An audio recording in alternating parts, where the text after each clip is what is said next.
Mr. Hughes, someone is making a profit on a plane that can't fly. This plane will fly. If it were to be a failure, I would leave this country and never come back, and I mean it. This is really about the Hollywood that you came to in the late 50s, right? And not so much about Howard Hughes' life story. It's about sex and romance in the old Hollywood. And it very much involves Howard Hughes. I'm very fond of the actor who plays Howard Hughes. And plays him really well, I must say. You're very kind. Thank you. It's something that I've been kicking around for a long time. I would have to say that I've always been very amused by Howard Hughes and all the stories that I would hear about him. And the fact is, I never met him.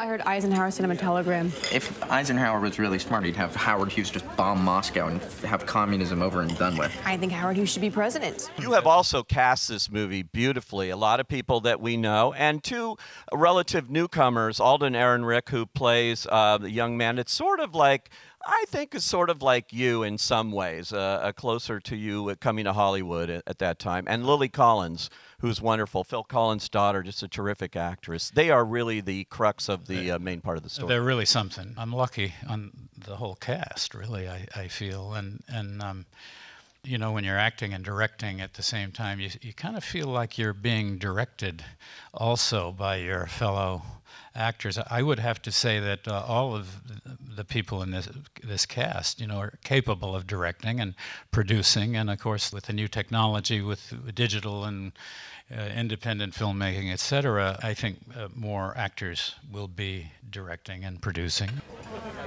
She still believes that once you've been intimate or gone all the way with a person, that in the eyes of God, you're committed to that person for the rest of your life.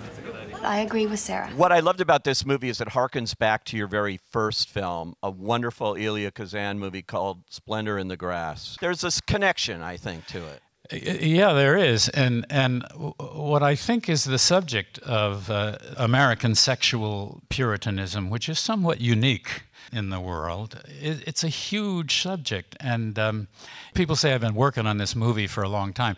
The fact is, I have in mind, because I've been lucky enough to not have to do movie after movie after movie, to have something in mind and not really make concrete plans about doing it, and then finally I just have to do it.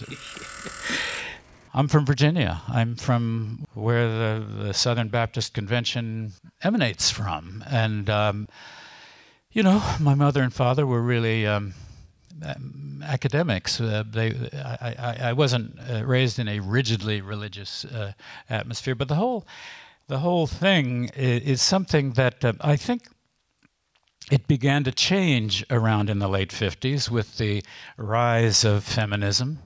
You know, I always considered myself a feminist, and then feminism continued to strengthen throughout the 60s, and I think it was largely responsible for what we call the sexual revolution of the 1960s.